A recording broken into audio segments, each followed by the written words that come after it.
Vous écoutez Comme du monde, le seul balado où deux charmants zinzins plongent dans l'art méconnu de la construction d'univers imaginaires. Hey, salut Joël! Allô mon ami! Ça va? Ça va toi? Ben ouais, t'es en forme? Oui! Prêt pour un autre épisode? Prêt pour un autre épisode? Let's go! Ouais, aujourd'hui, on reçoit Jérémy Gagnon, qui est mon ami, qui est vulgarisateur scientifique, enseignant, adepte de la joie cosmique. Puis on va regarder ensemble l'une des créations visuelles que tu as fait pour Gadine. Yes! Mais avant, on voulait aborder un petit point concernant les outils qu'on utilise.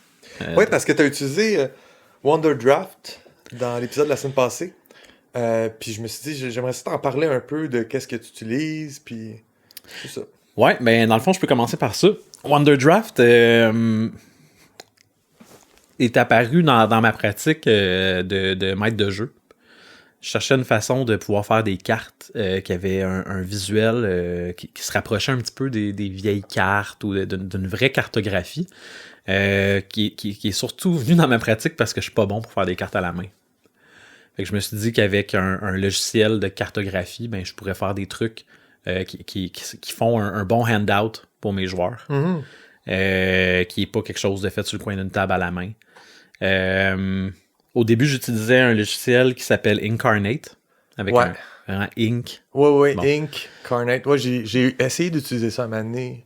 Ça puis Wonderdraft, j'ai essayé. Ah, ok, t'as essayé Wonderdraft. Ouais, on s'en reparlera. En fait, je veux te laisser finir ton idée, mais j'ai mes bémols avec ces trucs-là. Ben, pour nos auditeuristes là, qui seraient intéressés à utiliser un logiciel qui assiste dans la création de cartes, moi, j'en ai essayé plusieurs. Incarnate va bien. Dans le fond, là, t'as un outil solide qui te permet de créer des masses de terre. Mm-hmm. Puis de mettre ce qu'ils appellent, eux, des étampes. Dans le fond, c'est un ensemble de symboles pour mettre des arbres, des montagnes, des villes. Tu peux même aller dans le plus petit puis ajouter des animaux, des paysans. Il y a un paquet d'étampes. Et Incarnate peut aussi accueillir d'autres icônes. Fait que si tu as une banque d'images que tu veux intégrer, tu peux même acheter des banques d'images en ligne. Wonderdraft le fait pas, ça? Les deux le font. Okay. Les deux se ressemblent vraiment, vraiment, vraiment, vraiment beaucoup. La raison pour laquelle j'ai opté pour Wonderdraft, c'est que Incarnate te demande une inscription. Puis là, tu payes comme à chaque mois pour utiliser Incarnate. Mm-hmm. L'avantage, c'est que c'est sauvegardé sur un nuage, puis ben tu peux accéder à tes cartes, peu importe où t'es puis même si ce serait sur un autre ordinateur, tu te connectes sur ton compte, puis là t'as accès à... Ouais. Puis tu peux continuer ton travail, puis il va se sauvegarder, puis il va se mettre à jour. Okay. Tandis que Wonderdraft, c'est genre un logiciel old school? Wonderdraft, tu payes une fois. Ouais. Puis c'est un logiciel, c'est une application que tu ouvres. Puis tu fais tes cartes dedans, c'est sauvegardé localement. C'est sûr qu'il y a des façons là, toujours de sauvegarder tes trucs dans le nuage, là, mais je sais pas si Wonderdraft supporte le fait de faire des modifications sur un appareil. Puis, je comprends. Ouais. Moi, je tire aucun avantage d'avoir ça sur un cloud, surtout qu'en région, j'ai ma connexion Internet bien ordinaire. J'aimais mieux que tout soit sauvegardé localement. Oui. Puis, mais ouais, sinon Wonderdraft fait la même chose. Tu peux acheter eux, ils appellent ça des assets.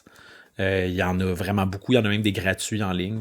Puis tu peux intégrer justement tes icônes, tes étampes dans le logiciel. Tu peux utiliser même un créateur dans Wonderdraft et dans Incarnate aussi, je pense, mettons que tu sais pas où commencer. Là, tu peux comme tu peux générer une masse terrestre. Ouais, qui génère un truc random. Ben, sans étampe, c'est vraiment juste un continent. Puis là, t'as des réglages pour faire un archipel ou...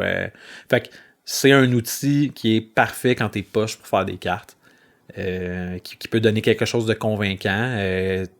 Wonderdraft. Le résultat est super beau, là. Je veux dire, c'est slick. C'est joli. Exact. Ça donne aussi, il y a une texture, là. Tu sais, ce que tu nous as présenté la semaine passée, il y a certaines textures parchemin. Oui, c'est pas raté, là. C'est bien. Moi, j'aime vraiment le rendu que ça donne. Les textures, tu peux les changer aussi, puis tu peux en acheter des nouvelles. Ouais. Fait que, ouais, non, c'est quand même polyvalent. Je veux dire pourquoi moi, j'adhère pas à ces choses-là. Vas-y donc. J'en ai pas encore trouvé un, puis clairement, il en existe. C'est sûr qu'il en existe. Mais ils doivent être payants. Mais dans ce que j'ai essayé, c'est tout le temps... ça génère des trucs au hasard où tu peux comme placer un peu déformer, mais ça reste des formes qui sont comme générés par le logiciel. J'en ai pas trouvé un où je peux vraiment créer les continents avec la forme exacte que j'ai. Puis moi, je travaille toujours à mitaine. Je travaille avec un papier et un crayon, puis j'invente, par exemple, de quoi ça a l'air, ces îles-là. Puis quand je fais un travail de fond, des fois je le fais d'avance, des fois j'essaie de tout fusionner une fois que c'est fait, mais mon travail de fond, c'est OK, fait qu'il y a les plaques tectoniques qui arrivent à ce point-là, donc là, il y a naturellement, il y a quelque chose qui ressort de l'océan, fait que ça fait un archipel. Puis je veux vraiment qu'il soit à cet endroit-là, puis qu'il suive ma ligne de plaques tectoniques, puis que les îles aient cette forme-là, puis cette forme-là, fait que genre, je travaille avec déjà un détail que j'ai fait à la main. Mhm. Je veux juste pouvoir l'importer dans un logiciel. Et puis, avec ces outils-là, j'ai jamais été capable de reproduire mes lignes côtières que j'avais à la main exactement. Tu sais. Mais je pense qu'il faudrait qu'on le regarde ensemble parce que dans Wonderdraft, tu peux... En fait, je l'ai fait pour la carte que je t'ai montrée la semaine dernière. Ouais. J'ai pris une partie de l'Australie avec une péninsule, puis je l'ai viré de bord en effet miroir. OK. Je l'ai importé dans Wonderdraft. Puis là, lui, il applique le... Ben, elle apparaît dans Wonderdraft comme en transparent, si tu veux. Ouais, ouais, comme un calque. Ouais, puis c'est exactement ça, en fait. Ça te permet après ça d'utiliser l'outil qui sert à surélever la Terre. Dans le fond, tu peux comme augmenter l'altitude de ta croûte terrestre, là, je sais pas comment appeler ça. Ouais. Puis là, ton continent apparaît. Puis moi, dans le fond, avec cet outil-là qui est comme un pinceau, je viens suivre ma forme qui est là en calque. Puis là, je crée mon continent comme ça. Là, quand ma forme générale, elle est faite, je pourrais la laisser là, mais je l'enlève. Puis je travaille en détail plus la côte pour que la texture soit bonne, tu sais, qu'on ait vraiment l'impression que c'est une vraie côte. Okay. Mais tu peux le faire. Clairement, il faudrait que je donne... faudrait que je le réessaye. En fait, il me faut une option pour ça. Un moment donné, je veux passer au mode technologique. Ce serait tellement utile pour ma pratique, mais... Parce que tu fais tout à la main ou presque. Là. Ben, c'est qu'en fait, je travaille toujours à l'ordinateur. Fait que pour moi, quand je fais de la démiurgie, c'est une belle occasion de pas être à mon ordi. Ouais. De faire quelque chose sur une table à dessin, puis je suis pas un artiste visuel du tout. Mais j'aime faire ça dans cette façon-là. Puis ça m'aide à créer. Ça m'amène aussi à quelque part d'autre. Tu sais, j'ai mon café, j'ai ma collation, j'ai ma lampe, j'ai ma table à dessin, j'ai un papier, un crayon, ou peut-être des feutres ou des crayons, de l'aquarelle, n'importe quoi. Fait que j'ai des matériaux vraiment physiques, puis ça m'amène à créer d'une façon un peu plus libre, un peu plus enfantine.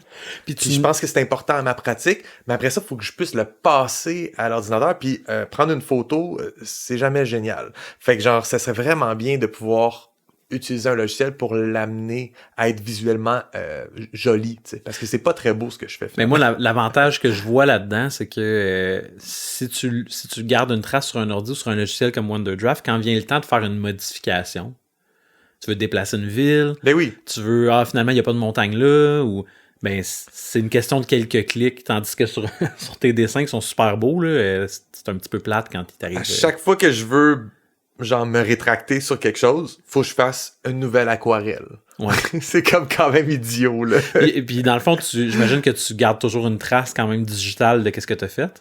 Oui, puis je prends des photos régulièrement pendant Fait que je prends une trace digitale de la version à mine, après ça de la version au feutre, après ça de la version avec l'aquarelle. Fait que tu sais, mais ça... Parce que moi, tout de suite, je suis en mode panique, genre, hey, s'il arrive un dégât d'eau, puis là, tu perds tous tes documents, mais tu me dis que t'as une trace... Ouais, mais il y a plein de documents que j'ai jamais pris en photo, puis il y a juste la version. Ouais. Tu sais ce qu'il faut que tu fasses, là. Faut que je te raconte comment j'ai eu un dégât d'eau, puis tu vas paniquer. Ah, c'est déjà arrivé? Non, mais moi, j'ai l'expérience contraire. C'est qu'à un moment donné, il y a eu une grosse tempête électrique qui a affecté mon Pentium 166 en 2000, je sais pas quoi. 2000, 2002, je sais pas. Puis j'ai tout perdu ce que j'avais écrit sur Gadin. Ah non! Absolument tout, ce qui était informatisé, mais je n'ai rien perdu de ce que j'avais dessiné. Ah, ok. Ben, j'ai quand même perdu la part de tout ce que j'avais fait. Puis je l'ai envoyé à une compagnie qui va faire... je sais pas c'est quoi C'est la comme, magie. c'est comme un Kilico de J'ai perdu mes données, genre. Exactement. Ok. C'est des T'as vétérinaires. pas Kilico, ça, c'est les bicycles. T'as pas Kilico, Calinette. Calinette, ouais. Kilico. Oui, c'est ça. Non, c'était une espèce pour les sinistrés informatiques. Ouais. Là. Puis ça a coûté une beurrée, mais j'ai fait rapatrier à peu près 90% de tout ce que j'avais perdu. Ah, quand puis, même. Oui, quand même. Fait que ça, c'était bien, mais tu sais, j'ai donc ce traumatisme-là, qui est informatique. Je suis genre dans la gang de moi je trosse ça quand je l'ai dans les mains.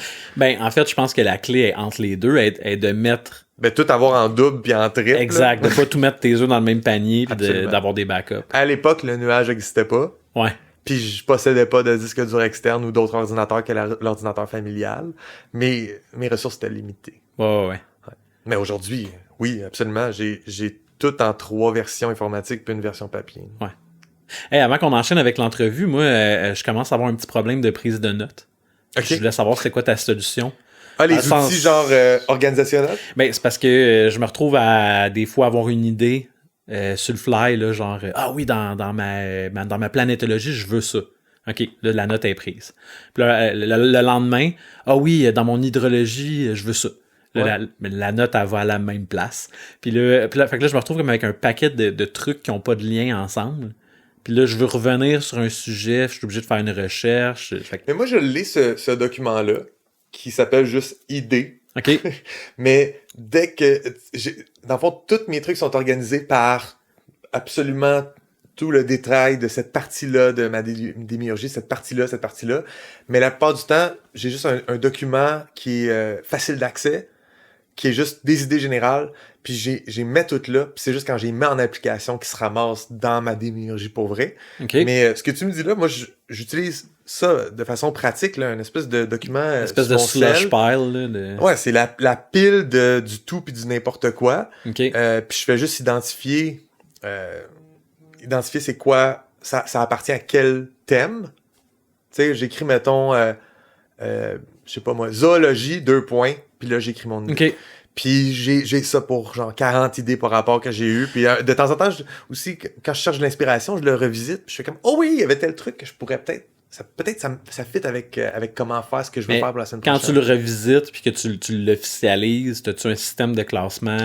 Tu utilises-tu un logiciel qui te permet de classer tes notes? Mais il existe, mettons, j'ai essayé des affaires. J'ai essayé Scrivener pendant un bout, qui est un logiciel pour les scénaristes. OK. J'en ai pas tiré grand-chose. C'est aussi très 1.0 comme logiciel. Ok. Tu sais, ça donne un peu mal à la tête, mal aux yeux. Sinon, il y a World Anvil que j'ai essayé puis que j'ai trouvé vraiment cool. Mais des fois, j'avais des idées. Puis dans le fond, World Anvil essaye d'être... je vais le prononcer comme du monde. World Anvil, c'est un enclume de monde. ANVIL. Puis c'est une plateforme en ligne où tu te crées un compte. Puis après ça, tu peux mettre là-dessus toute ta démiurgie. C'est fait pour les world builders. OK. Mais c'est comme un wiki personnel. Tu pourrais aussi te partir un wiki puis ça ferait la même chose. Puis ça lit toutes tes idées. C'est quand même cool.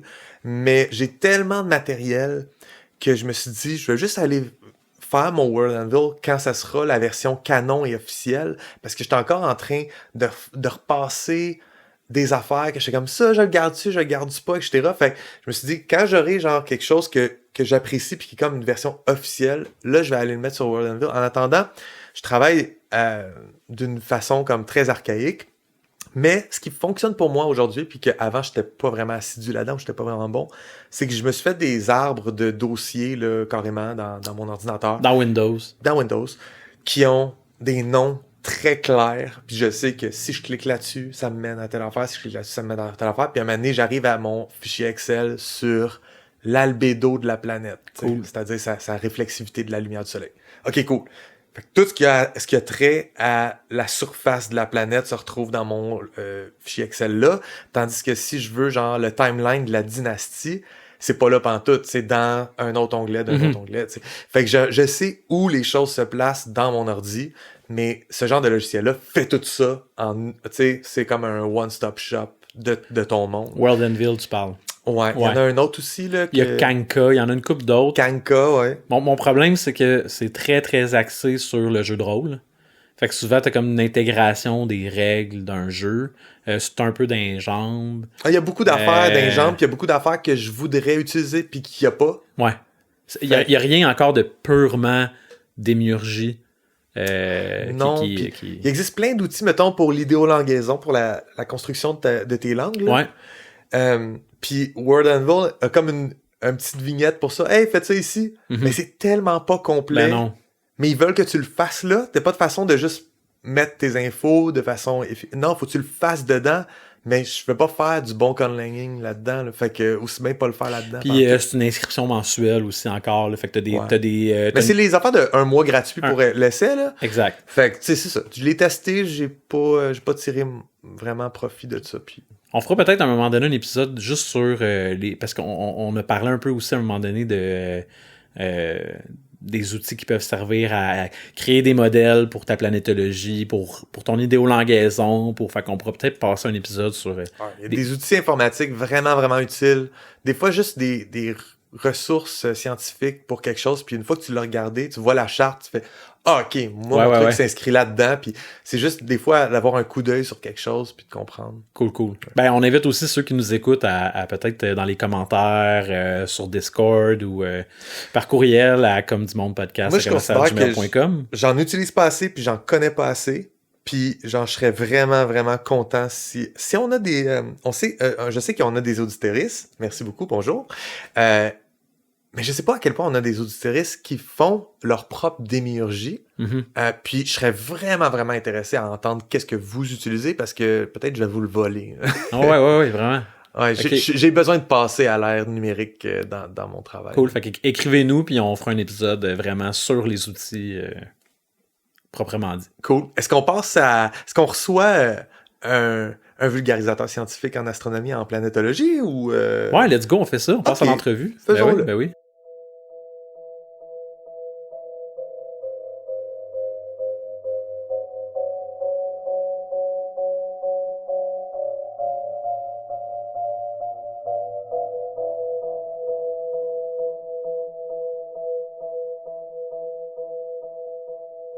On est super content d'avoir avec nous aujourd'hui Jérémy Gagnon, qui est un vulgarisateur scientifique, un enseignant, et se dit adepte de la joie cosmique. C'est aussi un ami, un ancien collègue. Salut Jérémy, bienvenue à Comme du Monde. Salut Julien, salut Joël, merci beaucoup de m'avoir invité, c'est très chouette, oui. Salut, la joie cosmique, Jérémy, la joie cosmique. Ouais, honnêtement, je me souviens plus comment ça avait commencé, mais c'est ça...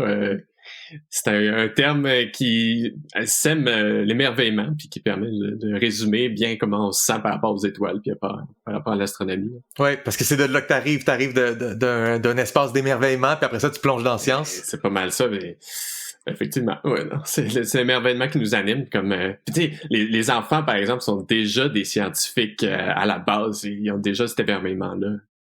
C'est ça. C'est entre autres pour ça que ça m'a intéressé d'enseigner. Ben, est-ce que tu peux nous parler un peu de comment toi, ton expertise recoupe la démiurgie, le world building? Oui, certainement. Donc, moi, j'ai eu des études en physique. Donc, j'ai appris les rudiments des lois qui régissent notre monde. Et après, je me suis intéressé un peu plus sur l'astronomie, les planètes, les exoplanètes, donc des planètes à l'extérieur de notre système solaire. Et avec tout ça, ça nous permet, en ayant des connaissances sur l'astronomie, de faire, OK, on observe ça dans l'univers, on observe une autre chose aussi.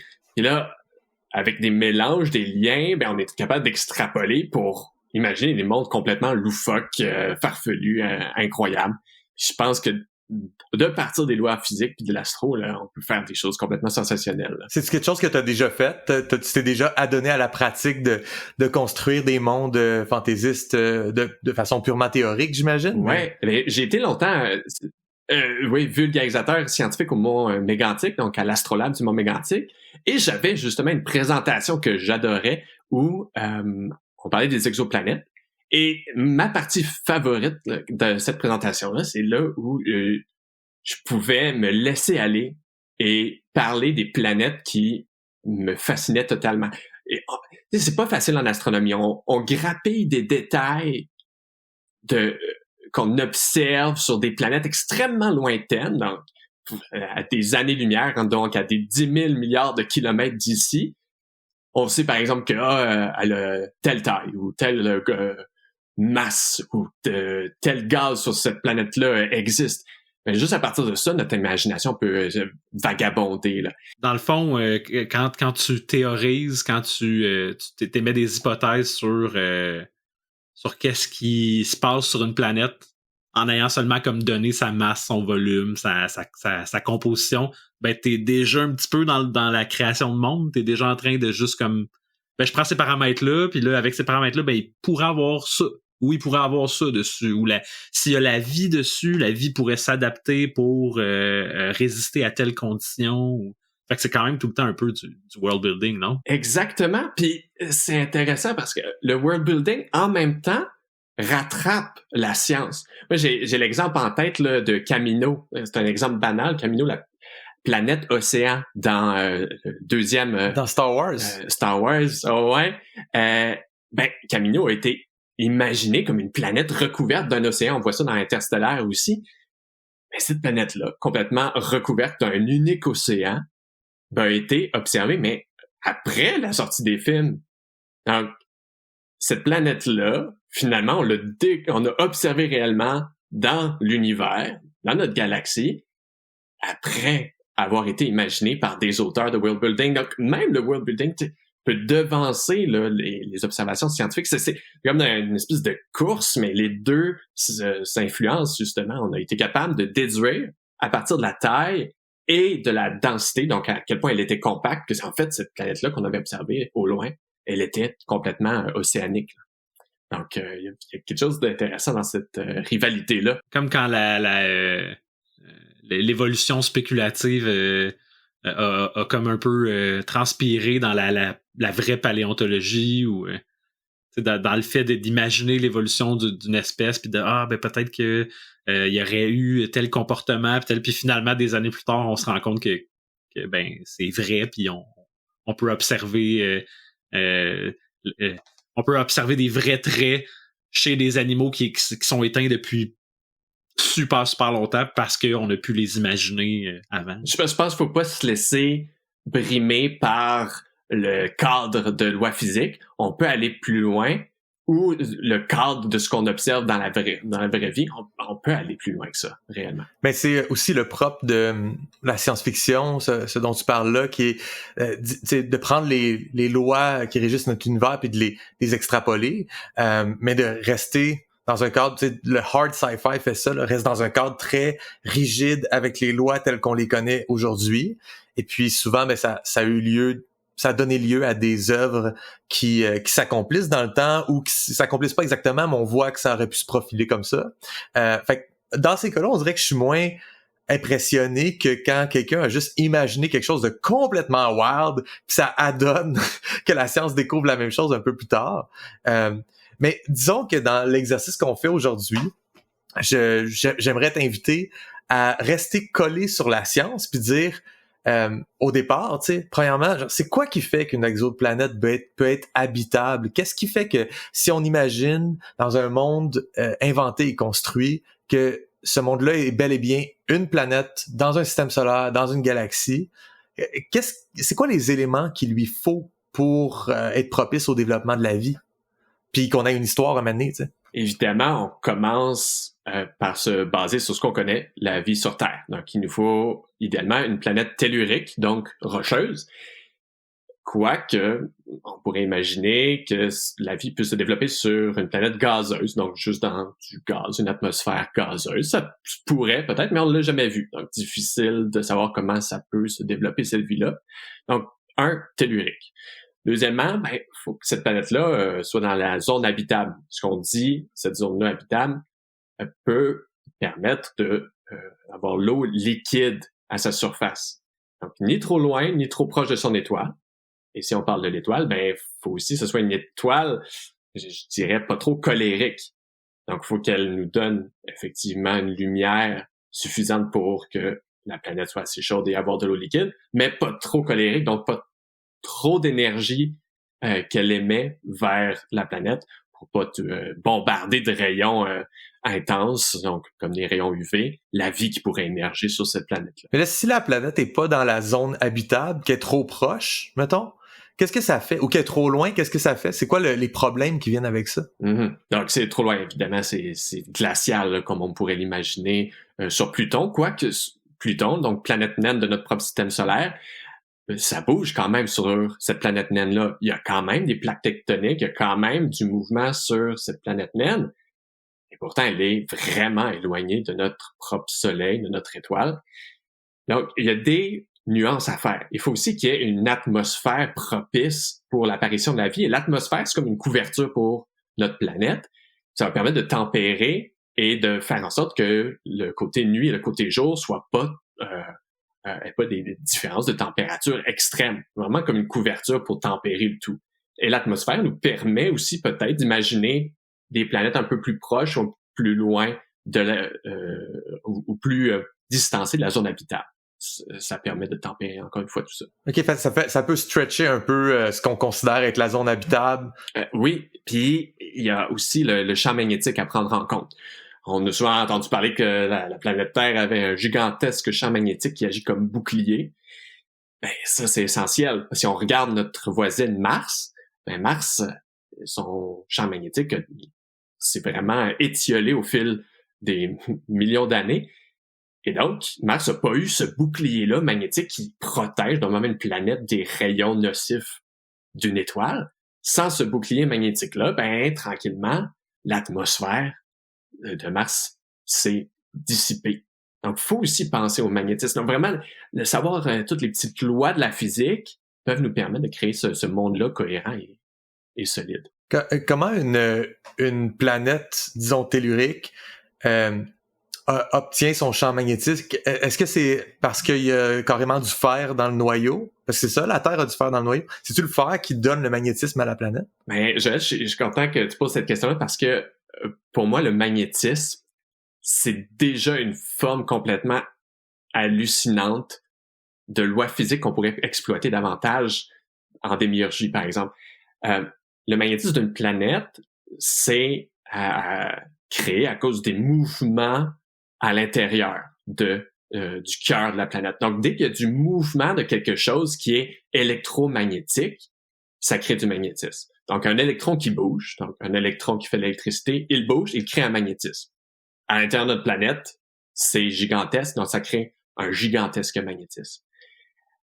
Mais moi, j'ai toujours été fasciné personnellement par le magnétisme. Ça crée des choses complètement délirantes en astronomie. On pense notamment à des jets ou des jets. Et le magnétisme projette des jets vraiment, vraiment très étroits aux deux pôles, donc aux deux extrémités d'une planète, pas d'une planète, mais en fait d'une étoile à neutrons ou d'autres objets complètement exotiques. Donc le magnétisme, déjà, je pense qu'on pourrait extrapoler un peu plus là-dessus. Là. Ce serait intéressant à exploiter. Est-ce qu'on pourrait avoir une planète qui a un magnétisme vraiment beaucoup, beaucoup, beaucoup plus puissant que la planète Terre, par exemple? Oui, on pourrait certainement imaginer ça. Déjà, on regarde Jupiter, énorme planète gazeuse, et son champ magnétique est juste hallucinant. Je connais pas sa puissance, mais en fait, les unités de magnétisme, on n'est pas très à l'aise avec ça là, dans la vie courante, mais son magnétisme est énorme, vraiment. Donc, oui, on pourrait jouer avec ce paramètre-là, ça pourrait créer des choses vraiment surprenantes. Et le dernier paramètre, moi, que j'ajoute, c'est l'étoile. C'est important de penser à l'étoile qui est au centre, ou en fait, les étoiles, parce qu'effectivement, il peut y avoir des systèmes exoplanétaires avec plusieurs étoiles, plusieurs planètes, évidemment, comme notre propre système solaire. L'étoile, les étoiles ont plusieurs classes. Il y a des tout petites étoiles, par exemple des naines rouges qu'on connaît, qui vivent des milliards, voire des centaines de milliards d'années, mais qui sont colériques. Donc, vont avoir des gigantesques éruptions à leur surface et donc vont bombarder les planètes autour. Pas l'idéal. Donc, c'est pour ça qu'il faut que ces planètes-là puissent se protéger. Nous, notre Soleil, par exemple, notre étoile, est une étoile de taille moyenne, donc une étoile jaune. Puis, il y a des grosses étoiles immenses qui sont plutôt bleutées ou blanchâtres. Et là, ces étoiles-là sont immenses, donc on pourrait penser que des planètes habitables autour d'étoiles bleues, gigantesques et très, très chaudes, là, ces planètes-là seraient plus éloignées et auraient aussi un certain bouclier pour se protéger des rayonnements de ces étoiles puissantes. Ah oui, fait Fait qu'on pourrait imaginer un système solaire où toutes les distances sont vraiment plus éloignées, les éléments sont plus éloignés les uns des autres partout dans le système solaire parce que l'étoile est vraiment plus grosse. Est-ce que le contraire existe? Est-ce que tu dis les naines rouges, c'est trop colérique pour que ça fonctionne? Est-ce qu'il y a des étoiles qui sont tout petites qui permettent des distances toutes courtes entre les différentes planètes du système solaire? J'en ai déjà discuté avec Julien à un moment donné des distances entre les planètes. Est-ce que quelles sont les distances minimales, grosso modo? Puis j'ai regardé un petit peu parce que les distances en astronomie, c'est comme un puissant fond. Je suis allé regarder un petit peu. Tu sais, juste pour se donner une idée, bon, la planète Terre, et c'est plusieurs milliers de kilomètres d'abord de diamètre. Et entre nous et la Lune, qui semble quand même assez proche, entre nous et la Lune, en moyenne, c'est 384 400 kilomètres en moyenne. Et pourtant, la Lune, on la considère assez proche. Donc déjà, on est en termes de centaines de milliers de kilomètres. Et pourtant, la Terre, c'est petit, puis la Lune, c'est petit. Donc, une étoile, c'est pas mal plus gros que la Terre, puis c'est pas mal plus gros que la Lune. Donc, pour qu'il y ait des orbites qui fonctionnent autour d'une étoile de surcroît, c'est pas évident. Il faut y aller déjà en termes de centaines de milliers de kilomètres. Ça vous donne une idée. Donc, centaines de milliers de kilomètres entre deux astres. Dans le système solaire, il y a Charon et Pluton. Je sais pas si vous connaissez Charon qui orbite autour de Pluton. En fait, c'est deux planètes naines qui sont à peu près de la même taille. Entre ces deux-là, la distance, là, elle est toute petite, mais ça reste que c'est quand même hallucinant comme distance. C'est 20 000 kilomètres environ entre les deux. Et pourtant, on dit que c'est deux planètes super proches. C'est quand même plus gros que la Terre. C'est quand même plus gros que la Terre, effectivement. On a jasé de ça parce que j'ai joué à l'excellent jeu. J'ai pas terminé encore, mais je suis en train de jouer à l'excellent jeu Outer Wilds. Puis le concept du jeu, c'est que c'est comme un micro-système solaire. Le genre, les planètes sont petites, les orbites sont rapprochées. Tu peux, je pense qu'une journée sur une planète, c'est quelques minutes. Puis on peut croiser d'autres planètes, puis ils sont tellement proches que des fois, tu peux passer d'une planète à l'autre sans avoir à utiliser de vaisseau ou de fusée ou peu importe. Là. Mais attends, Julien, juste pour être sûr, ce jeu-là prétend pas faire quelque chose de crédible. Là. Non. C'est juste un jeu. Non, mais c'est comme Mario Galaxy. Genre...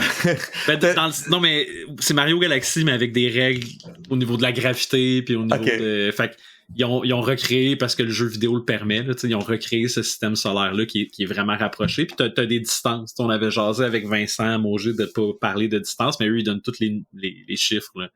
Parce que tu peux évaluer la distance d'une planète, ça va te prendre combien de temps à te rendre, mais... Fait que là, je me questionnais, est-ce que ça serait quelque chose qui pourrait exister dans notre univers, un genre de version réduite de système solaire, mais je pense que mon chien est mort. Là. J'ai essayé de penser à ça. Et en fait, il faudrait que les choses qui orbitent une planète, une étoile, etc., aillent vraiment vite. Donc, la manière de compenser des distances très proches, c'est la vitesse. Le fait qu'un avion, il y a l'atmosphère qui joue un rôle là-dedans, là, mais le fait qu'un satellite ne tombe pas sur la Terre, c'est parce qu'il a une vitesse qui compense le fait qu'il est attiré par la Terre. Donc, si une vitesse est suffisante pour compenser l'attraction, tu peux te permettre peut-être, si l'atmosphère rentre en jeu, encore une fois, ça ralentit les choses, là, ça fait obstruction, mais si la vitesse est suffisante, bon, ça va être difficile parce que ça bouge vite, mais peut-être qu'on peut se permettre des orbites un peu plus poussées, un peu plus rapprochées, en fait. Est-ce que c'est déjà la loi physique qui gouverne les orbites? Tu sais, le fait que la Terre va jamais foncer dans le Soleil, c'est parce que la Terre a une certaine vitesse? La Terre va rencontrer le Soleil un jour, c'est pas tout à fait... Quoi? En fait, c'est le Soleil qui va un jour aller jusqu'à l'orbite de la Terre, parce que les étoiles finissent par mourir et vont... J'aime bien dire que le Soleil, à un moment donné, va lâcher un gros pet sidéral, puis va échapper ses gaz jusqu'à l'orbite même de Mars. On estime que ça va aller jusqu'à l'orbite de Mars. Pas avant février, là. Moi, j'ai un roman qui sort. Effectivement, ça va prendre encore quelques milliards d'années, ouais. OK, phew. Hey, tu me rassures. Ça va aller, retirez pas vos rayures, ça va. Fait que tu disais que ça se rendrait jusqu'à Mars. Oui, donc un jour, ça va rencontrer cette orbite-là, mais la Lune s'éloigne, quant à elle, de nous, de la Terre. Donc, les orbites bougent quand même. Ça dépend de plein de paramètres, mais on peut imaginer que c'est pas fixe dans le temps, là, ces orbites-là. Donc, on pourrait imaginer des systèmes qui, la Lune se rapproche, la Terre se rapproche d'une étoile ou d'un autre objet céleste. Ça pourrait s'imaginer. Ok, moi, ça m'amène à un questionnement. Vas-y. Est-ce qu'on a été témoin d'une telle fin d'une étoile ou d'une telle fin d'une galaxie? Parce que j'imagine que si on perd notre étoile, ça débalance complètement tout le reste. C'est pas juste Mars puis la Terre qui sont enveloppés, mais il n'y a plus d'étoiles. L'orbite doit un petit peu défaire tranquillement. Ça arrive tout le temps, Julien. Ça arrive tout le temps. On voit des supernovas, donc des fins d'étoiles gigantesques. Les grosses étoiles finissent leur vie dans des supernovas. On entend souvent le terme, là. Donc, une gigantesque explosion qu'on peut voir dans d'autres galaxies. Les galaxies autres que la nôtre sont extrêmement lointaines. On est quand même capable de voir ces ces points infinitésimaux de lumière qui apparaissent tout d'un coup vers nous. Donc, ça, c'est possible de le distinguer. Donc, ça, c'est la fin de grosses étoiles. Les plus petites, comme notre Soleil, vont finir leur vie dans ce qu'on appelle des nébuleuses planétaires. Ça n'a pas rapport avec les planètes. On dit planétaire seulement parce que c'est rond. Il y a des belles images là, croquées par les télescopes spatiaux ou terrestres. Je vous invite à aller en voir. Moi, j'adore les nébuleuses planétaires. Et moi, je déplore un peu le fait que les nébuleuses planétaires, c'est pas tout à fait populaire en science-fiction, ni dans... en tout cas, j'ai pas eu vent de quelqu'un qui a exploité cette idée-là, parce que ce sont des plus petites étoiles qui finissent leur vie en répandant leur gaz tout autour, puis ce qui reste au centre, c'est ce qu'on appelle une naine blanche. C'est le squelette de l'étoile morte. Et ça brille de mille feux, et ça fait briller les gaz autour. Donc, cette étoile-là fait vraiment une sorte d'écosystème vraiment hallucinant. C'est comme ça que notre Soleil va mourir au bout du compte. Donc, c'est vraiment quelque chose à exploiter davantage, selon moi. Ça éclaire tous les débris de l'ancienne étoile. Exact. Surtout des gaz. Il pourrait peut-être avoir de la poussière. C'est pas l'unique exemple de mort d'étoiles qui crée un environnement spécial. Il y a des étoiles à neutrons, par exemple, qui sont issues aussi de la mort d'étoiles gigantesques qui, finalement, ont créé au centre une étoile à neutrons. Donc, c'est encore une fois un squelette d'étoile morte. Et autour, il peut se créer un environnement aussi assez singulier. On a notamment repéré des planètes qu'on appelle morts vivantes. Ce sont des planètes constituées des débris de l'étoile morte qui tournent finalement autour de l'étoile à neutrons par la suite. Et on en a trouvé une et on l'a appelée Poltergeist en l'honneur justement du mort-vivant ou du fantôme. Là, je suis plus sûr, ma mémoire me fait défaut. Là. Est-ce qu'il y a des corps célestes comme ça qui sont pas des planètes sur lesquelles on pourrait essayer d'imaginer une démiurgie, créer la vie à quelque part là-dedans? Est-ce que la vie pourrait avoir lieu sur ces trucs-là? Est-ce que t'as une idée de comment ça pourrait se passer? En premier, c'est sûr que les lunes. Ça, ce serait pas si nouveau. On a quand même vu ça dans la science-fiction, que on peut vivre sur des lunes. Tout simplement, on tourne plus seulement autour du Soleil, mais on tourne autour d'une planète. En fait, je pense que Pandora, c'était ça. Pandora est une lune et non pas une planète en tant que telle, dans Avatar. Moi, mettons, je pars dans un autre sens, puis je me demande, je fais, mettons, on prend un cas de figure, puis je fais une planète pour mon univers. C'est quoi, là, tout à l'heure, tu as commencé à nous définir un peu, mais ce serait quoi les paramètres qu'il faut vraiment que je définisse pour être sûr que ça ait du sens quand je veux monter, mettons, sa fiche technique? Tu sais, tu nous as parlé de l'étoile elle-même, puis là, tu as parlé des types d'étoiles, la zone habitable, on a parlé de magnétisme, on a parlé du fait qu'elle soit tellurique, puis après ça, on est allé un peu ailleurs, mais mettons qu'on revient à juste ça, puis dire, c'est quoi les autres affaires qu'il faut que je sache sur ma planète si je veux développer mon monde? En fait, je commencerais par sa relation avec les autres astres dans ton système. Puis de là va découler le reste des paramètres qui vont affecter la planète en tant que telle. Alors, OK, on choisit quel type d'étoile, combien de lunes. Ah, OK, ben, il y a beaucoup de lunes. Non, ça va faire des gros effets de marée. Ça se peut que l'eau bouge beaucoup. OK. Donc, on peut partir. On peut avoir combien de lunes? Excuse-moi de t'interrompre, mais là, ça me. Non, c'est correct. Ben, tu sais, on a plusieurs dizaines de lunes autour de Saturne puis de Jupiter. Je pense qu'on peut se gâter à fond là-dessus, là. Si je peux donner un exemple là, intéressant par rapport aux lunes puis aux forces de marée, ça joue à la fois sur la Lune et sur la planète. Les forces de marée, tout simplement, c'est que la gravité, elle est plus forte quand on se rapproche de quelque chose de très gravitationnel, de très lourd. Si on est proche de Jupiter, au pelaye, les effets de marée sont intenses. On pense à Io, notamment, qui est une lune de Jupiter, ben, vraiment proche de Jupiter, et à cause des effets de marée, ben, Io, elle est super chaude, parce que ça bouge tout le temps sur Io. Ça fait des espèces de gros mouvements, ça chauffe Io. Les effets de marée sont donc vraiment à prendre en considération. Ça peut créer des univers très chauds, mais à de grandes distances, de l'étoile. On peut compenser par les forces de marée pour donner de la chaleur à notre environnement.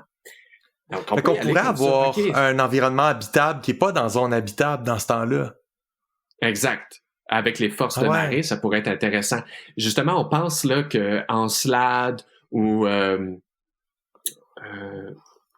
Europe, qui est 2 lunes de Saturne et de Jupiter, ben, pourrait peut-être avoir des micro-organismes dans notre système solaire. C'est quand même assez excitant, justement par le fait que malgré la distance entre elles et le Soleil, ben, il y a quand même des forces de marée qui créent de l'énergie. Donc, c'est ça. On regarde, OK, c'est quoi les lunes? C'est quoi nos étoiles? Qu'est-ce que ça a comme impact sur notre planète? Mais on peut aller à l'inverse aussi. Si, Joël, Julien, vous voulez quelque chose de spécifique sur votre planète, j'aimerais ça vous donner un exemple. Il y a quelque chose qui me fascine vraiment dans les exoplanètes, puis j'en parlais en fait à chaque animation que je faisais. Il y a une planète hypothétique qui s'appelle la planète Eyeball, donc une planète globe oculaire. Moi, c'est ma planète favorite, qu'on n'a pas tout à fait observée encore, mais on a des hypothèses là-dessus. C'est une planète qui fait tout le temps face à son étoile avec le même côté, comme la Lune. Et la Lune, on voit à peu près toujours le même côté. Ben là, imaginons qu'une planète qui est dans ce qu'on appelle une rotation synchrone, donc elle fait toujours face à son étoile avec le même côté. Donc, il y a un côté jour, toujours le même, où c'est complètement chaud. On pourrait même imaginer ça fondu, donc un océan ou du métal fondu, et de l'autre, complètement froid, donc glacial, où c'est tout le temps la nuit. Et on peut même imaginer que au pourtour, donc à la limite entre le jour et la nuit, qu'on appelle le Terminateur, pas confondre avec le film, là, mais donc le Terminateur, là, ça pourrait héberger la vie, puisque les conditions seraient juste assez propices pour que la vie s'y déroule. Donc, on peut commencer mais j'aimerais ça avoir un anneau de vie sur une ceinture de vie, comme l'iris d'un œil. Moi, je compare ça souvent à l'iris d'un œil. Imaginons un œil vert, là. Ben, l'iris de l'œil vert, ça pourrait être une réelle planète. Elle a un gigantesque océan d'un côté, puis une plaque complètement solide de l'autre. Moi, je pourrais partir de ça, puis après, OK, qu'est-ce qui me permettrait d'avoir ça comme lune, comme étoile? Donc, on parle de petites étoiles là, pour ce genre de système-là, en règle générale. Ah oui, je pourrais vraiment imaginer ce monde-là qui est installé. Tu sais, les civilisations sont apparues sur les berges, parce que tout est une berge. C'est ça, l'anneau au complet, c'est une berge. Fait que les civilisations qui apparaissent sur les berges, qui peuvent peut-être monter à quelques kilomètres sur la plaque solide, puis sur quelques kilomètres d'îles qui sont sur le bord de la berge. Puis tous les contacts se font quasiment en 2D dans l'histoire de l'humanité. Parce que les gens connaissent juste leurs voisins d'à gauche puis d'à droite. Il y a juste, tu sais, il y a pas d'est puis d'ouest, il y a juste un nord puis un sud, là, tu sais. Ouais. On peut imaginer même des vents absolument violents. Parce que d'un côté, il ferait très froid et de l'autre, super chaud. Et si on a une présence d'atmosphère, ça veut dire que les courants d'air doivent être vraiment puissants. Donc, c'est ça. On peut imaginer aussi des conditions météorologiques vraiment stressantes pour les habitants à ce moment-là. c'est vraiment un type de planète, là, globe oculaire à exploiter. Est-ce que Julien, toi, t'as le chrono devant les yeux, hein, puis moi, je l'ai pas. Mais tu penses qu'on a fait le tour en termes de temps? Je pense que oui. En termes de temps, oui. En termes de sujet, Jérémy, je pense qu'on n'aura pas le choix de te réinviter. N'importe quand, les gars. Merci, Ouais. Jérémy. Bonne soirée, Jérémy. Au plaisir de te recevoir une autre fois à l'émission. Excellent. Merci. Merci, bye-bye. les gars. Merci, Julien. Merci, Joël. Trop chouette.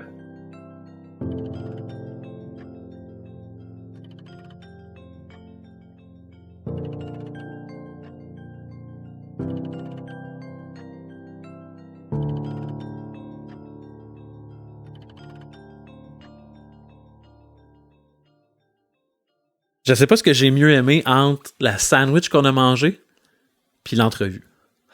Julien, l'entrevue, il y avait plein de choses qu'on a apprises, là. C'était vraiment cool. C'est vrai. Mais Puis Jérémy est vraiment hot, il est vraiment fin, il est efficace. on va être comme obligé de le Mais- réinviter. Mais la sandwich avait l'avantage d'être absolument inintéressante. Ah Ça, ouais. c'est rare dans la vie. Quelque chose qui est complètement neutre. Hein? Ouais.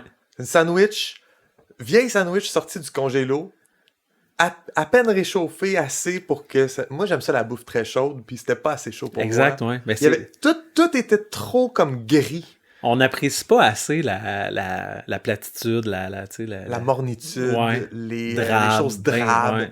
Ouais. C'est un peu une petite beauté de la vie là, qu'on oublie. Là. Ouais, parce Comme, que un peu comme ta face, tu sais, on Ah. disait, on va là. ben non, Ok. mais tu sais, t'es pas laid, là, OK. mais t'es pas beau. Je suis comme quelconque. Oui. OK, ben de toute façon, je blagounais parce que c'est sûr que j'ai préféré l'entrevue à la sandwich. Je pense que c'était mon entrevue préférée. De loin. Moi, je ferais pas ça. Ok. Moi, je ferais pas ça à Vincent Mauger, puis Ah, Félix, ok. puis Audrey. Fait que... Mais c'est correct si toi, tu veux leur faire ça. OK, hein, on va passer à ta création. Oui! Encore une fois, la tradition Joël, à laquelle j'ai adhéré la dernière fois, tu nous soumets une œuvre visuelle, un dessin, 2 dessins, Mhm. pour être plus exact. Je vais les décrire. Oui, vas-y. Sur le premier dessin, on a un système planétaire, on a un système solaire. On a 3 planètes en orbite autour d'une étoile. Et autour d'une des planètes, celle qui est sur l'orbite médian, il y a 2 lunes qui tournent autour. Tes planètes sont identifiées en érial et en français. C'est pas en français, là. Tu veux dire Non. dans l'alphabet? Oui, dans notre alphabet, ok, ouais. Puis on voit bien que la planète qui a 2 étoiles, qui a pas 2 étoiles, pardon, mais qui a 2 lunes, c'est Gadin. On a une étoile qui s'appelle Avanif ou Ayanif. Ayanif. Et le nom des 2 autres planètes, je me lance. Dekif Oui. et Gaif. Gaïf. Bon. Les deux lunes, Zobanif et Poésif.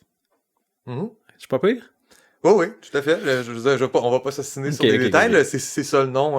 Si on jase, puis qu'on essaye pas de faire un accent de Elormourde. Quand on observe les tracés, il y a des lignes. Premièrement, chaque orbite est dessinée. Puis, il y a comme un genre de... Il y a un point central sur Gadin, duquel émergent des lignes.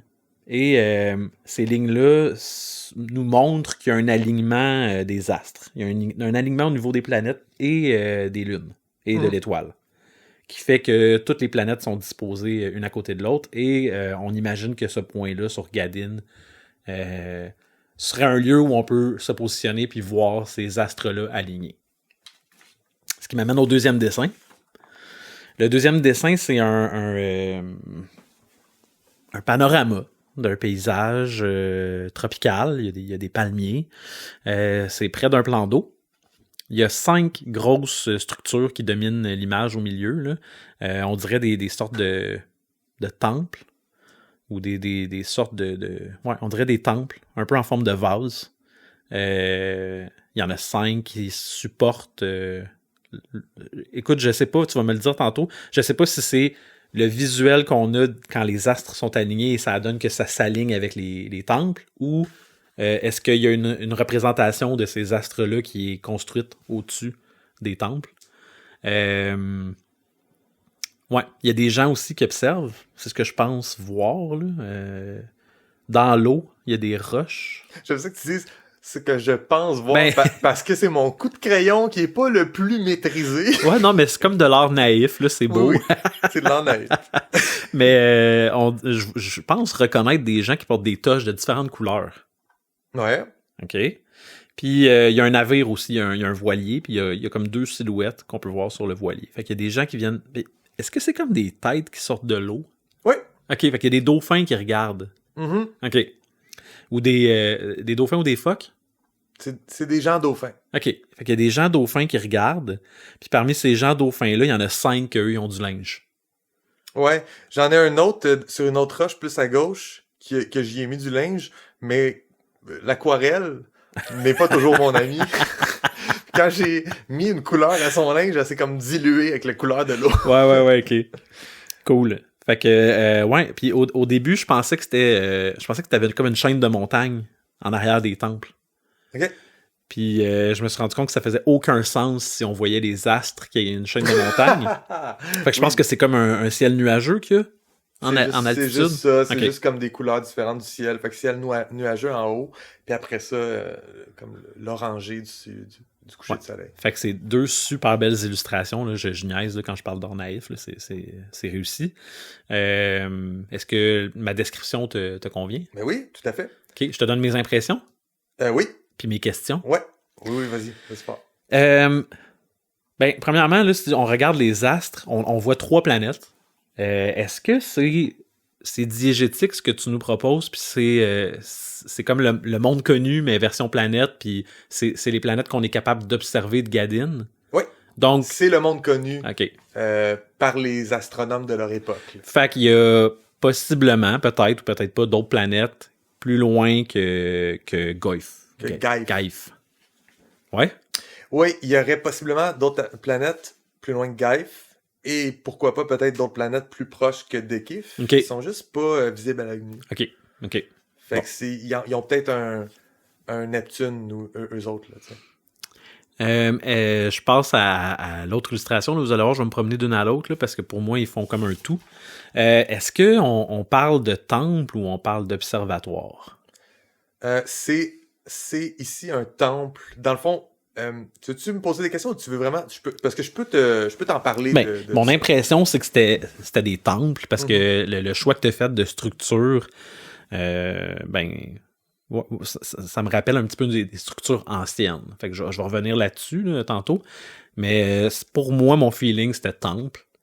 Mais ça soulève plein d'autres questions. Est-ce qu'il y a un culte associé à ces astres-là? Est-ce que chaque astre a son culte? Est-ce que c'est vu comme des dieux? Peux-tu m'en parler un petit peu? Oui, tout à fait. Fait que j'ai choisi un peuple en particulier ici. Les dauphins? Ouais, les Delphiniens. Mon peuple de gens dauphins.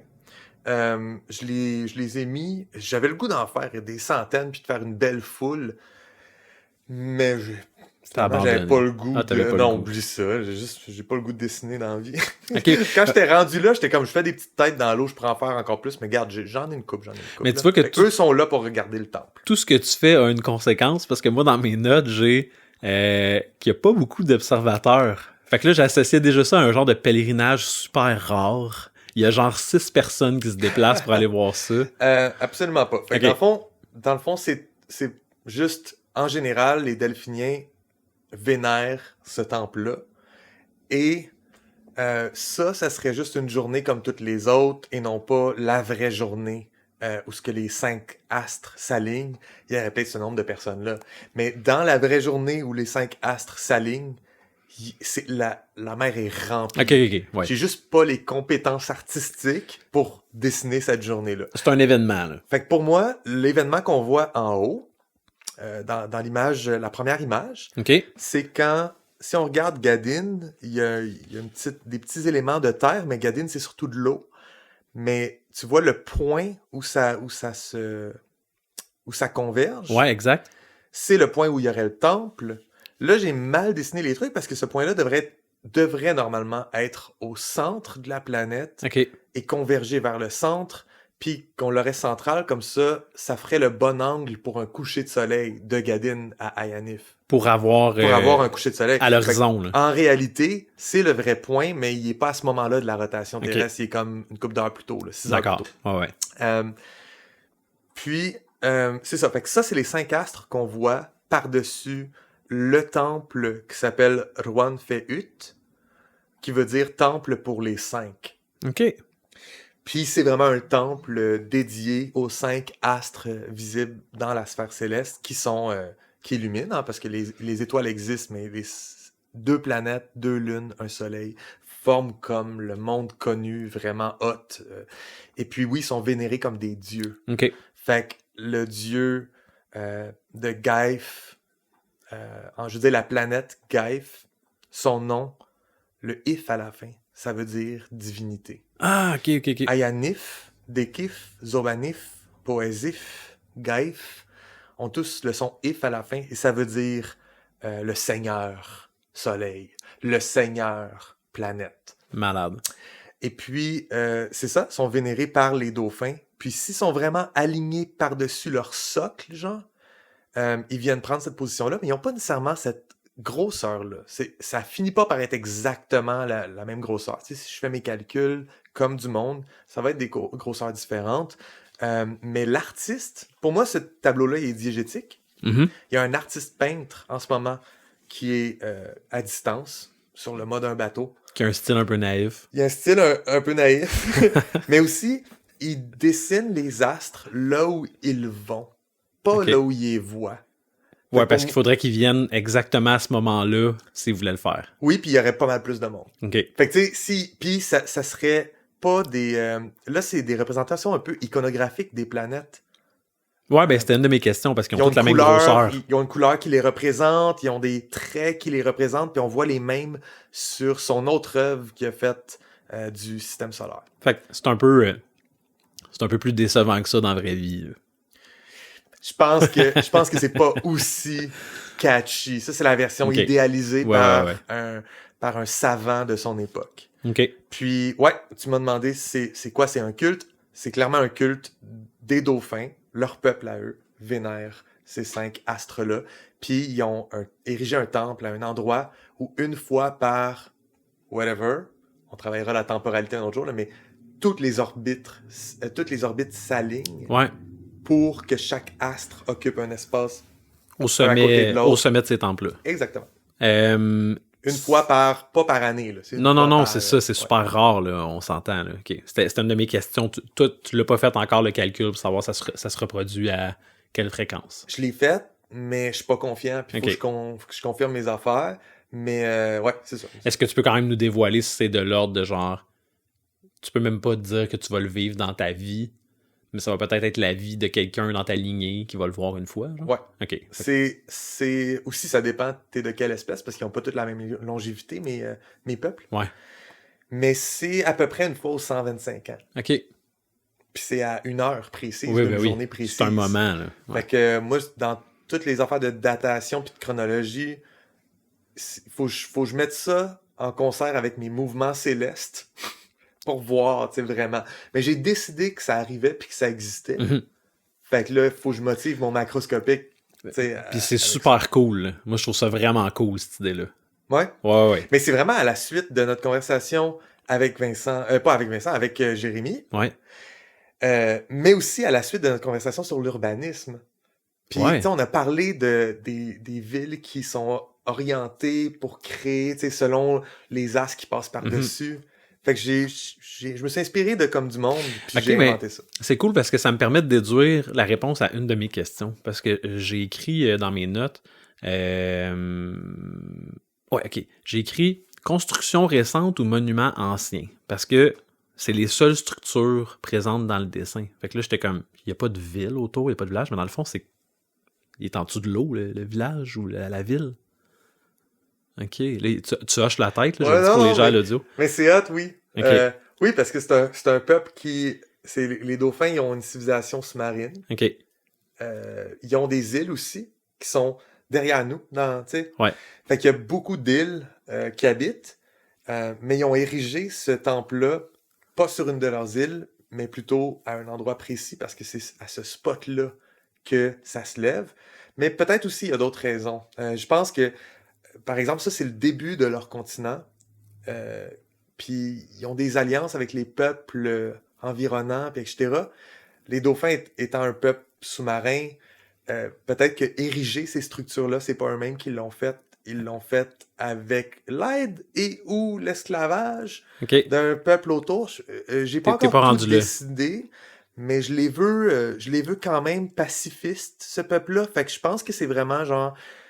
Pour moi, c'est des missionnaires un peu, puis ils ont convaincu, genre, les cochons qui habitent cette région-là, que...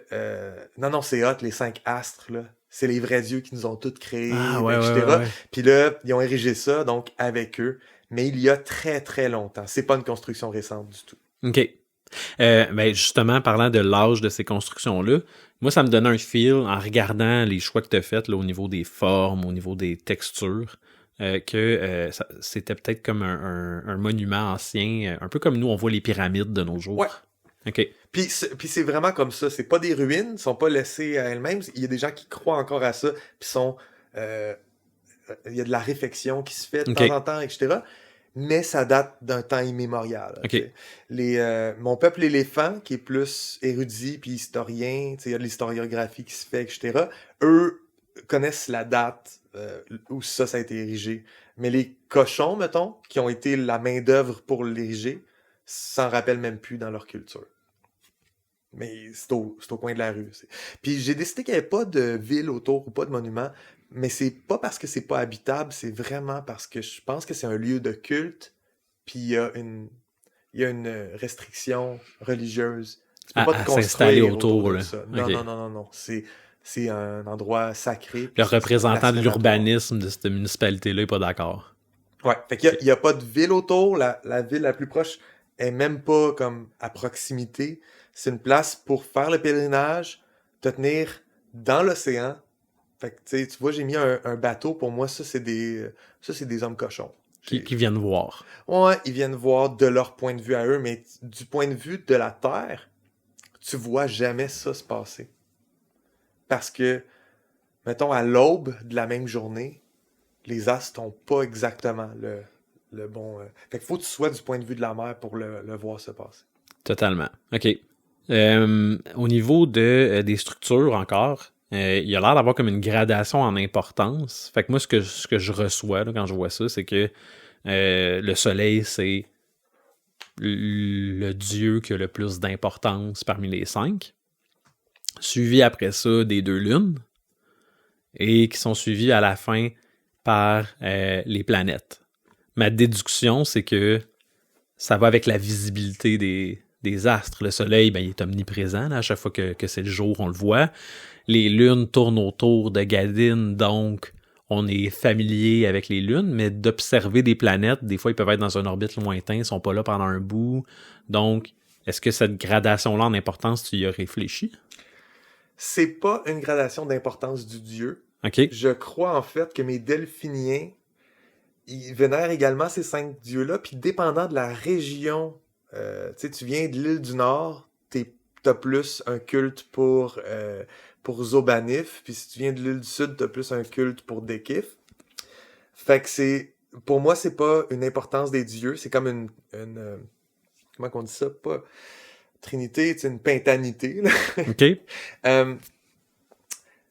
Mais il y a une gradation en importance au niveau du calendrier, parce que le soleil définit le jour, les lunes définissent les semaines puis les mois, et puis les 2 planètes définissent les années puis les lustres, puis l'ensemble des 5, à chaque fois que ça se répète, ça crée un cycle. Okay. C'est le même que à chaque fin de mes lettres de... Tu sais, il est écrit... J1, S2, M3, etc. Mais c'est selon le calendrier basé sur les mouvements de ces 5 astres. Ah, ok. Fait que le calendrier que j'ai créé, c'est un calendrier lunisoli planétaire. C'est un calendrier qui couvre les mouvements des 2 lunes, du soleil, des 2 planètes visibles à l'œil nu. Puis à chaque fois que ça fait un cycle complet, là, il y a comme l'équivalent de ce que nous, on dirait comme, ah, c'est une année, mais en réalité, ça ressemble à un siècle, tu sais, puis le siècle est calculé. Puis là, tout le reste découle du siècle. En tout cas, voilà. Le calendrier, j'ai commencé à le définir, mais c'est pas encore final. Okay. Ça va y revenir. Est-ce que c'est aussi des données qu'on va revisiter quand on va parler de religion, quand on va parler de... Clairement. Ouais. Puis déjà, là, tu peux tirer une conclusion de ce que je viens de te dire, parce que ça, c'est le peuple des dauphins, puis ils font pas partie de l'Empire. OK. Mais les furets utilisent leur datation. Fait qu'il y a des contacts. Puis il y a aussi comme de l'influence qui se passe entre l'Empire puis le pas-Empire qui est autour. Ça vient pas du monde de mes furets, ça se passe plus au nord. On n'a pas d'informations encore par rapport à la religion dominante dans l'Empire. C'est comme la première fois qu'on parle de religion. Est-ce que tu peux nous dévoiler si dans l'Empire, ces 5 divinités-là sont aussi représentées? Je peux parler de la religion dans l'Empire. Ouais. Ce que je dévoile, c'est un empire inclusif en termes de religion. OK. Et même plus qu'inclusif, là, ils utilisent la religion de leurs conquis pour mieux les conquérir. C'est un peu comme on a vu à plusieurs fois dans l'histoire de l'humanité. Il y a des empires qui font de la conquête puis qui imposent leurs croyances. L'empire mustélien, les furets sont plus... Ils se faufilent. Puis ils trouvent des moyens ratoureux, etc. Ah, eux autres, si on les laisse pratiquer leur religion, ils vont être tranquilles. Exactement. Ouais, c'est la politique de l'Empire perse achéménide qui a été très, très, très, très efficace, beaucoup plus efficace que, mettons, les Babyloniens qui étaient juste avant, puis qui faisaient des tortures immondes à n'importe qui pratiquait pas leur religion. Les Perses sont arrivés puis ont fait « Non, you do you, reste dans ton coin de la map, fais tes affaires, mais tu sais, on va vous taxer. » Ouais. Fait que c'est ça que l'Empire des Furets fait. Fait qu'il y a dans l'Empire des gens qui croient à la religion des dauphins parce que il y a absolument rien d'illégal là-dedans. OK. Mais les dauphins eux-mêmes font pas partie de l'Empire. Par contre, c'est des alliés. C'est pas des ennemis. Et ils envoient régulièrement des missionnaires. Fait que dans chaque ville ou village important de l'Empire des Furets, il y a un temple dédié aux 5 astres, puis il y a un missionnaire qui donne la soupe populaire aux gens, aux démunis, puis qui essaie de les convaincre que c'est hot, les 5 astres. Un jour, il va falloir que tu ailles faire ton pèlerinage à Ruam Fait-Ut pour voir les 5 astres s'aligner. Si toi, tu peux pas y aller parce que c'est dans 70 ans, puis tu as une longévité de 32 ans, pauvre petite coquerelle. Faut que t'en parles à tes enfants. Faut que t'en parles à tes enfants, là. Puis c'est bon signe si t'es né dans l'année de ça. Il y a comme toutes des superstitions qui tournent autour de ça au niveau des augures, etc. Mais les citoyens de l'Empire, ils croient pas nécessairement. Puis ils ont plein d'autres systèmes de croyances qui font concurrence à ça. Puis il y a bien des gens aussi qui vivent dans... Tous les dieux existent, j'y crois à toutes parce que je vais mettre des chances de mon bord pour avoir une après-vie qui est intéressante. Fait qu'ils vont faire comme, je vais y aller la semaine prochaine à Ruam Fait-Ut pour le voir. Je vais l'avoir vu au moins une fois dans ma vie. Fait que je suis sûr que si c'est ça la bonne religion, je vais gagner. J'ai acheté mon billet pour aller au paradis. Mais en même temps, je fais le culte aux sorciers, puis à autre chose, en même temps. Ouais, vraiment cool. Est-ce que j'ai manqué quelque chose? Est-ce qu'il y a quelque chose que j'ai pas vu, qui a échappé à mon regard? Non, je pense que t'as tout vu, puis... Il y a bien des affaires que j'ai pas définies, puis j'ai juste fait un dessin. Là. Fait que, mettons, l'architecture de mes temples vases, je sais pas c'est fait en quoi, là. Faudrait que je vois. Du grès rouge. Je vais choisir du grès rouge parce que ça sonne. Mais t'as quand même réussi à me faire sentir que c'était ancien, tu sais. Ouais. J'ai tout de suite pensé à pyramide aztèque, genre, là, tu sais, ou Maya, tu sais, plus, mais je voyais la texture puis le monde ancien là, au travers de ce que tu as dessiné. Ouais, bravo, c'est vraiment cool, puis ça l'ouvre tout plein de portes. Ouais, beau travail. Cool. Ouais. Merci. Puis, pour revenir sur les outils, j'ai fait une aquarelle, puis je peux juste la prendre en photo. C'est bien plate parce que si je fais une erreur, tu sais, je vais... Est-ce que tu as fait une erreur? Pourquoi j'aurais fait une erreur? Ben non, c'est ça. T'as tout réfléchi à tes affaires Ben oui, avant. c'est hein. ça, c'est parfait. C'est pas pantoute que j'ai fait une erreur puis tu vas le photoshopper pour moi avant la sortie de l'épisode. Non, pas tout. Mais non. OK. OK. Merci, Julien. Eh ben, ça fait plaisir. Passe une belle semaine, puis on Toi se aussi. revoit... La semaine prochaine, qu'est-ce qu'on fait? Oh, la semaine prochaine. Ah oui, la semaine prochaine, on parle des méchants. Ouais, on va parler notre épisode de narratologie où on parle de l'inclusion des éléments narratifs, etc. De la livraison. Ouais. L'ennemi. L'antagoniste. OK, cool. Puis Ben- après ça, tu vas nous livrer un texte. Ouais, exactement. Je te livre un texte. J'ai essayé d'être un petit peu en lien avec notre thème, mais j'ai été moins efficace cette fois-ci. OK. Mais c'est cool parce que là, on va fermer les micros, puis on va pouvoir revenir à notre rôle d'antagoniste l'un envers l'autre. C'est vrai. On peut faire l'épisode au complet juste à parler de notre inimitié, à toi et moi. Enfin, on va pouvoir enlever nos filtres. Oui, oui. Bon, Le ben, masque tombe la semaine prochaine. Comme du monde, reste alerte. ouais. Ben, bonne semaine quand même. Toi aussi. Bye. Bye. Comme du monde, un balado signé Joël Martin et Julien Lefort. Écrivez-nous au comedumondepodcast@gmail.com. Participez à la conversation sur Discord. Abonnez-vous au balado sur votre plateforme préférée et suivez-nous sur Instagram, YouTube et Patreon. Tous les liens sont dans la description. Merci d'avoir écouté Comme du monde.